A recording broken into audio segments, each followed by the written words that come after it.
Many of us continue to reconnect with our families after an extended time apart. As we enjoy this return to normal life thanks to the vaccine, we might be noticing some new behaviors or occurrences with our loved ones. Maybe mom is a bit more distracted, or your uncle seems to need a bit more time to recall family members' names. So, how do you know when it's time to bring in some help? Thank you for joining us on The Confident Patient in a New World. I'm Beth Myers, founders of 2x2 Help and co-author of The Confident Patient. Today, I'm here with my co-author and co-host, Wendy Benson. We are joined by Danielle Arends, advanced practice nurse specializing in Alzheimer's and dementia. Danielle was with us in a previous episode where we discussed memory disorders. We had such a great response that we needed to bring her back again because there's so much more to talk about, right? Right, Wendy? Absolutely. Thank you, Beth. And Danielle, we're so pleased to have you join us again. Thank you. Thank you for having me. So I know we covered a little bit of this in the previous episode, but can you share with the listeners what you do and how you help families who are having a loved one who's struggling with memory problems? Sure. So I am a nurse practitioner, geriatric nurse practitioner, specializing in memory problems, Alzheimer's, and other types of dementia. So as a nurse practitioner, I can prescribe medications. I help families understand what it means to have a diagnosis of Alzheimer's disease or dementia, and to help plan for the future. One of my main goals is to help families and help patients be able to function at the highest level they possibly can, and to avoid hospitalization and help families understand the things that could come up that may lead to hospitalization and how to avoid those for someone with dementia. And also counsel and guide families for what may be coming in the future and how to best plan for the future. Yeah, it's so important. And if I know you often are contacted by family members, but if someone themselves is having memory disorders, is there an awareness about that?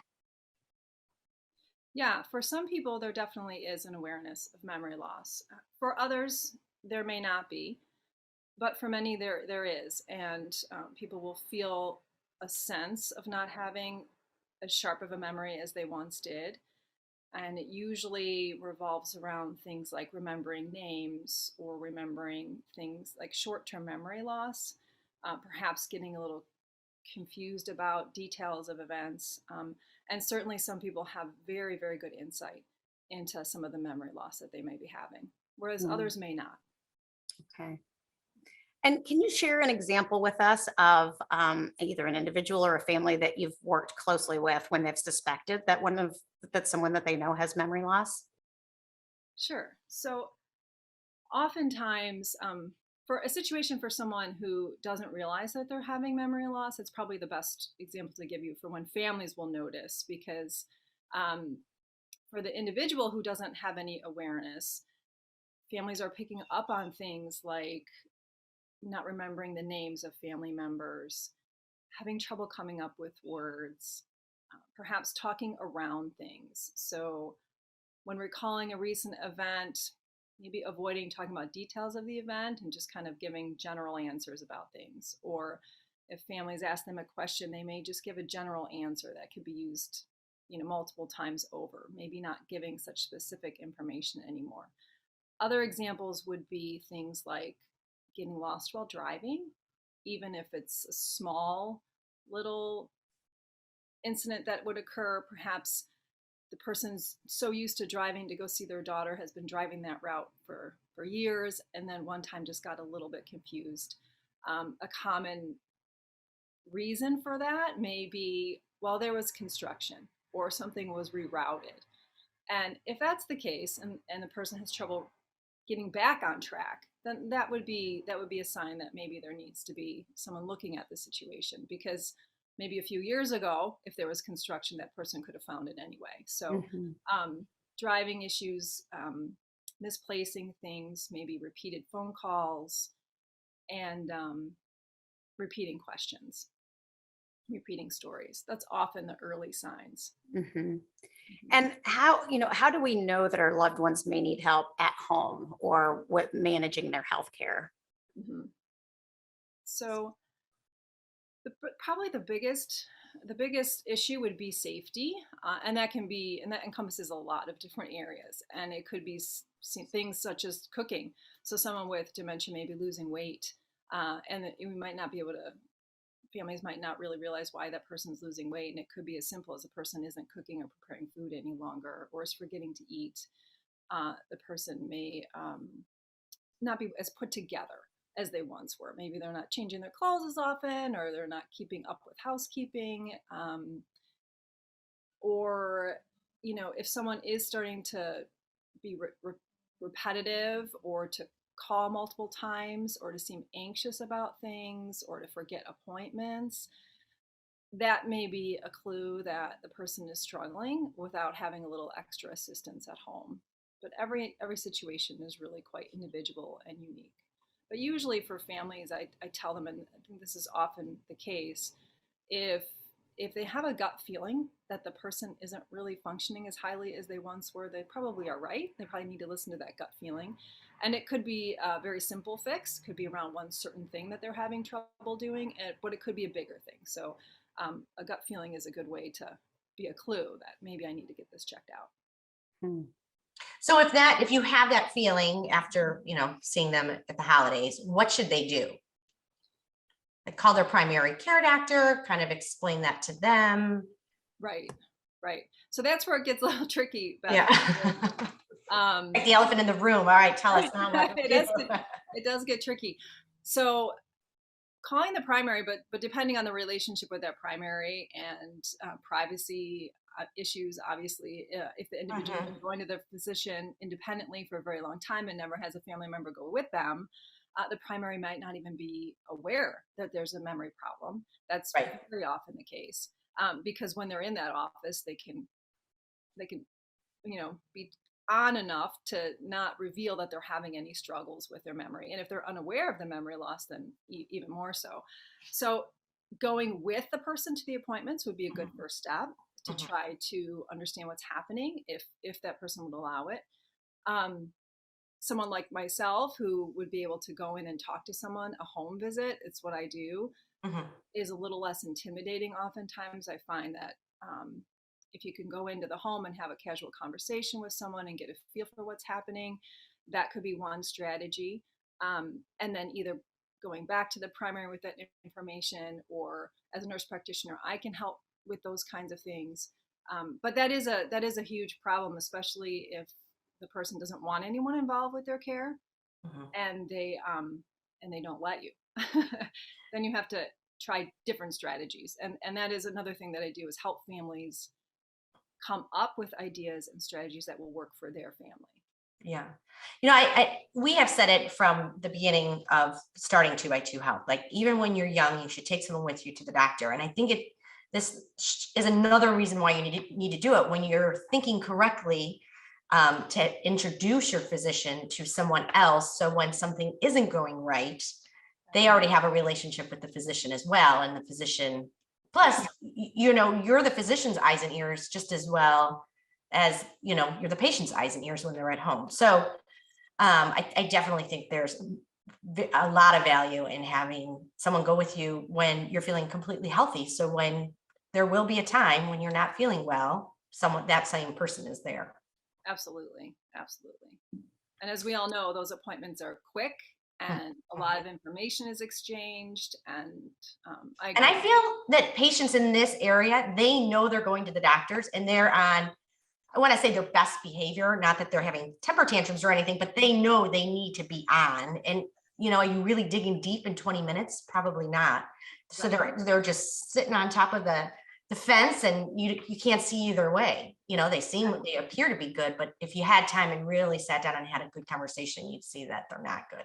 Exactly. And if they've had a long-term relationship with that provider, then it's harder for the provider to see, unless you do more extensive testing, which doesn't normally happen in a routine follow-up. Right? No. And, we have a patient right now that we're working with, and it's 3 months for a neuropsych evaluation. Yes. So, I think just people are being bombarded by these tests, and it's hard to get this diagnosis and then to be able to treat. Right. So I do feel like the formal neuropsych evaluation can sometimes be extremely helpful, but it's one piece of this larger puzzle.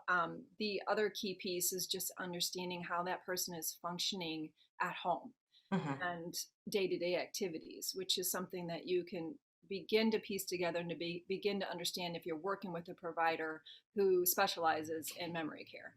Um, and so there is a long wait for those memory tests, but there are things you can do while you wait, is what I'm saying. Yeah. And when you coach families of individuals who are struggling with memory loss, what are some of the coaching strategies that you help them learn and implement? Right. Well, we talk a lot about how this disease tends to progress. What are the things that are most likely to come up in the upcoming 6, 12, 18 months? And then what are the things you can do to support the person? Because as these things come up, and it's all very individual. So it really just depends on at what phase of the illness I begin working with families. Oftentimes there is one family member, especially if the person with memory loss is a little resistant to help. There often is that one family member who's able to communicate or get through, so to speak. Um, and that is the person that is probably best to communicate some of the tougher issues.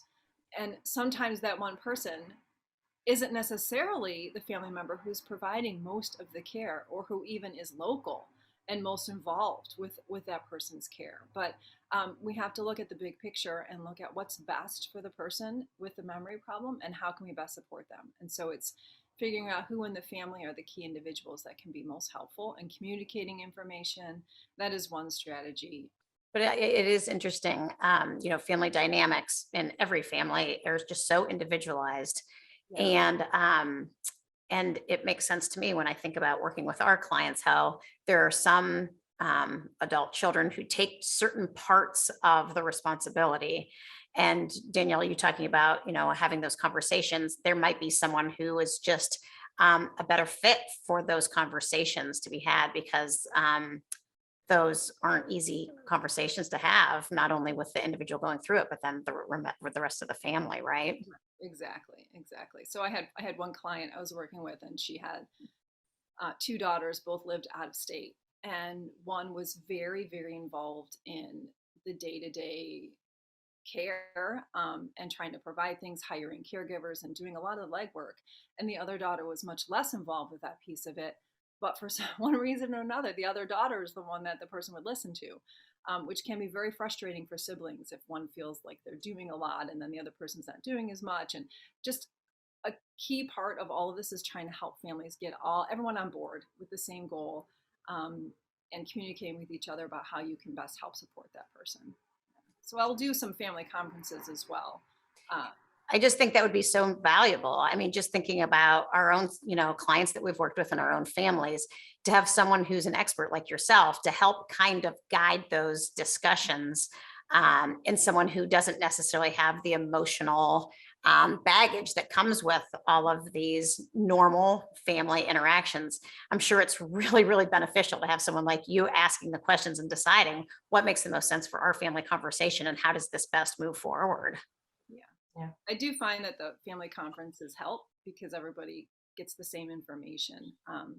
Because oftentimes the person with memory loss, if it's a parent, they have a different relationship with every child in the family, and the child has a different relationship with that parent. That's just how families work. So it's kind of like you're repeating a recipe, and someone may have little tweaks to that recipe, and you can never ever get it right.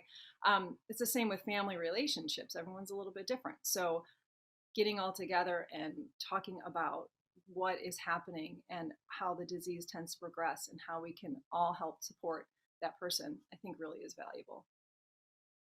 Great. Well, Danielle, it's always a pleasure. You've given us a lot to think about as we reconnect with our families, our tips that can help us along the journey.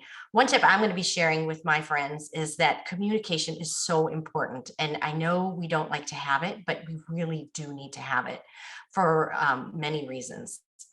If you have any questions, you can contact Danielle at addcareexperts.com.